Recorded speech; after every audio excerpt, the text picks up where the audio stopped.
9, 10 ya. Itulah. Oh, yang betul niki. Wah, mantap.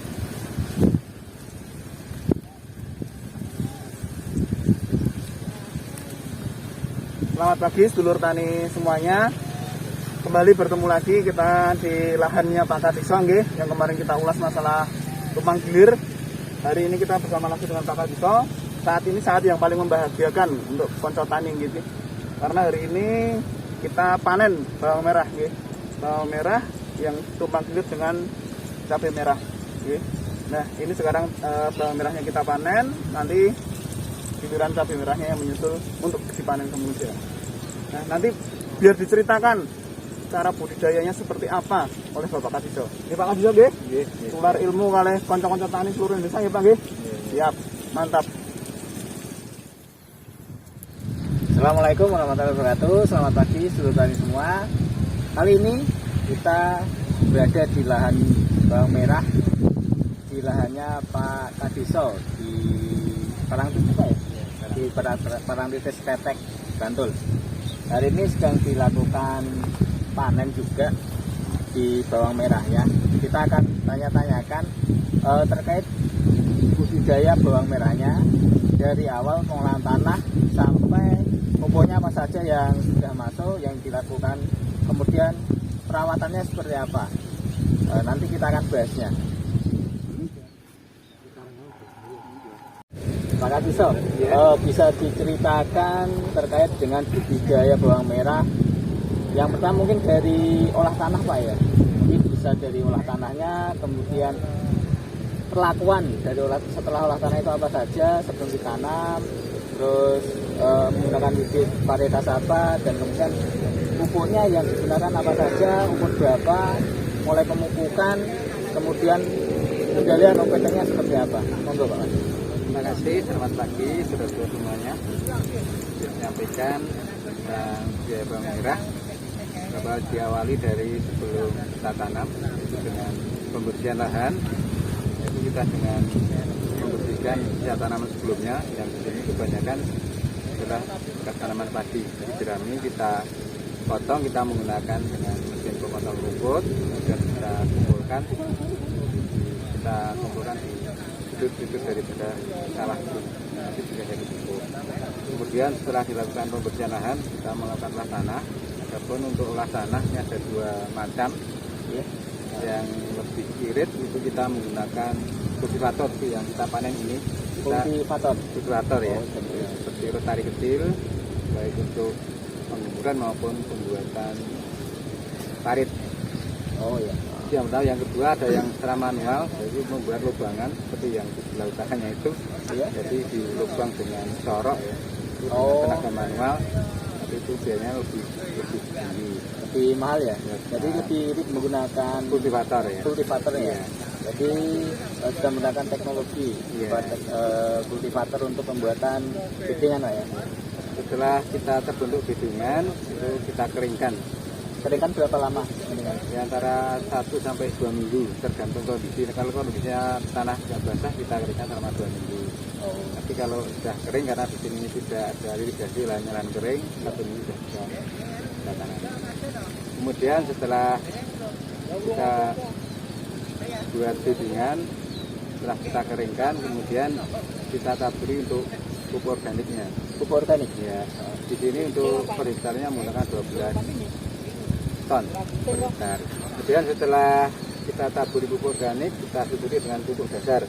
Pupuk dasar yaitu 1 hari sebelum tanam, kita kebanyakan menggunakan SP36, kadang kita campurkan sedikit dengan Ponska. SP36 sama Ponska ya? 1 hari sebelum tanam ya? Kemudian setelah kita taburkan, kemudian kita lakukan penggemburan lagi, kita menggunakan kultivator. Kultivator lagi? Ya, olah tanah yang kedua berarti ya? Tujuannya itu mencampur daripada pupuk, baik organik maupun anorganik, agar bisa tercampur dengan tanah. Oh iya ya. Itu setelah kita campurkan pupuknya, kita olah dengan kultivator, kemudian kita siram dan kita lakukan pembuatan jarak tanam. Jarak tanamnya berapa ya? Ini 20 kali 20, jadi kita menggunakan alat agar jarak tanamnya nanti merata. Jadi teratur jarak tanamnya. Setelah terbentuk jarak tanam, kita lakukan yaitu penanaman. Namun sebelum penanaman yang dilakukan adalah untuk penyiapan benih. Iya.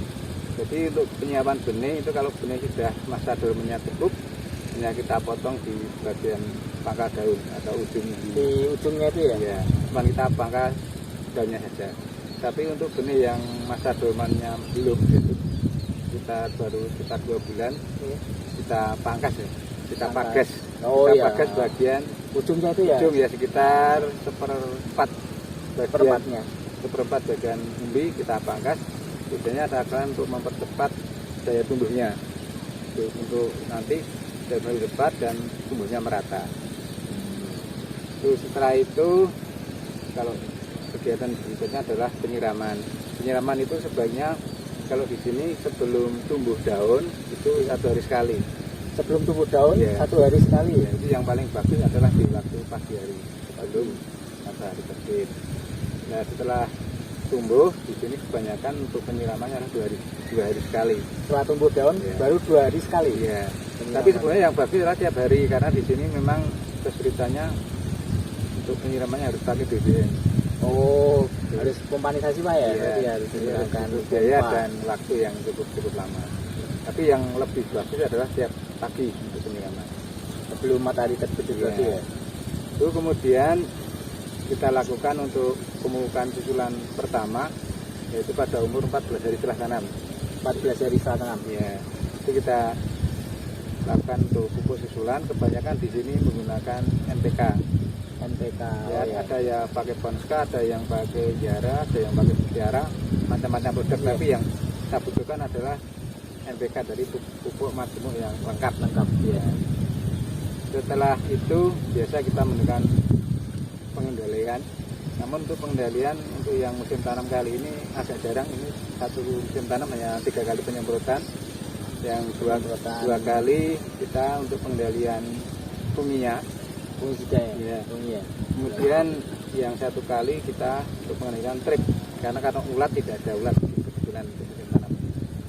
Karena kemarin banyak trip kita lakukan dengan untuk sama tripnya. Oh gitu. Nah, tadi ada yang menarik Pak. Pak Kadiso tadi bilang bahwa di sini tidak ada ulatnya Iya. atau eksiguanya ya. Nah, pengelolaannya itu seperti apa? Jadi di sini kenapa untuk pengendalian yang paling efektif dilakukan di Kelurahan Parangtritis adalah kita tanam serempak. Tanam serempak ya. Jadi dari Gapoktan menentukan kapan kita lakukan pola tanam dan itu pun ketat. Jadi kemarin dilakukan kesepakatan untuk pola tanam bawang merah mulai tanggal 25 Juni. 25 Juni. Serempak ya berarti. Serempak Pak? satu kelurahan. Jadi kalau ada yang nanam mengawali sebelum tanggal 25 ya kita baru-baru kita cabut. Oh gitu. Ya, Kesepakatan Ya. bagus itu. Jadi kalau ada yang tanam duluan sebelum tanggal 25 kita dicabut. Iya. Terus perlu diterapkan di wilayah lain mungkin ya. Karena itu memang dari rintisan Gapoktan sudah beberapa tahun yang lalu seperti itu, baik padi, sapi, bawang merah harus kita tentukan dan kita didukung dengan Babinsa, Babin Kaptimas juga diperkenalkan di peraturan kelurahan juga dicantumkan di situ. Sudah sampai Iya, kelurahan. sudah sampai kelurahan. Bagus itu. Kemudian tadi yang kita lihat di sini adalah cabunya sudah kelihatan tinggi karena kita sistem budayanya adalah tumpang sari atau tumpang gilir bawang merah dengan cabai merah. Nah ini setelah bawang merah umur 25 sampai 30 hari kita susuri tanaman Cabainya Iya. Jadi ketika ini bawangnya panen, buah cabainya sudah kelihatan. sudah siap Ya. nanti ya. Nanti 35 hari setelah ini bisa kita panen cabai, cabai. tapi panen cabai hijau. Itu tadi sedikit ulasan terkait budidaya bawang merah di lahannya Pak Kadiso, dan tadi sempat disinggung juga bahwa penyiraman itu dilakukan pagi hari sebelum matahari terbit. Itu kenapa?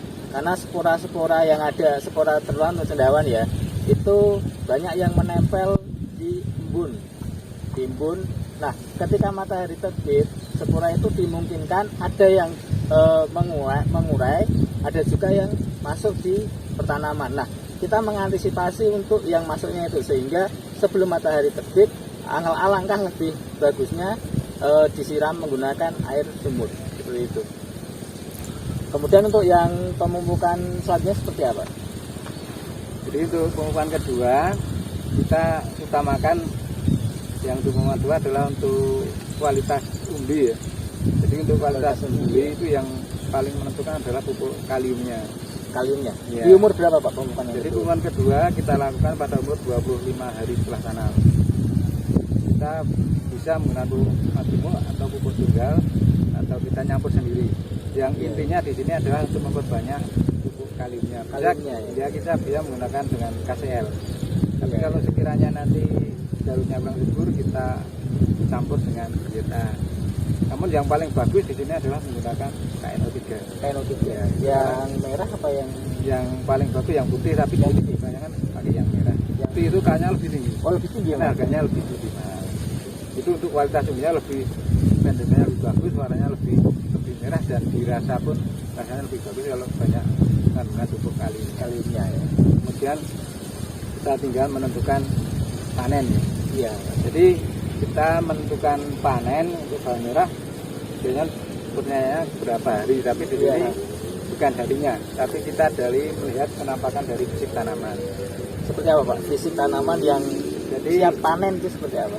Jadi seperti Bisa ini kalau kita lihat, jadi ciri-ciri daripada bawang merah yang sudah siap panen itu yang pertama adalah di leher umbi atau ujung daunnya sudah kempos, ini sudah kempos di sini ya, sudah kempos. Jadi sudah terisi penuh. Kemudian daunnya sudah roboh seperti ini, kita lihat Udah roboh rebahan semua ya. Kemudian warna daun itu paling tidak 60% sudah menguning. 60% sudah menguning. Ya, terus warna umbi sudah merah-merah mengkilap.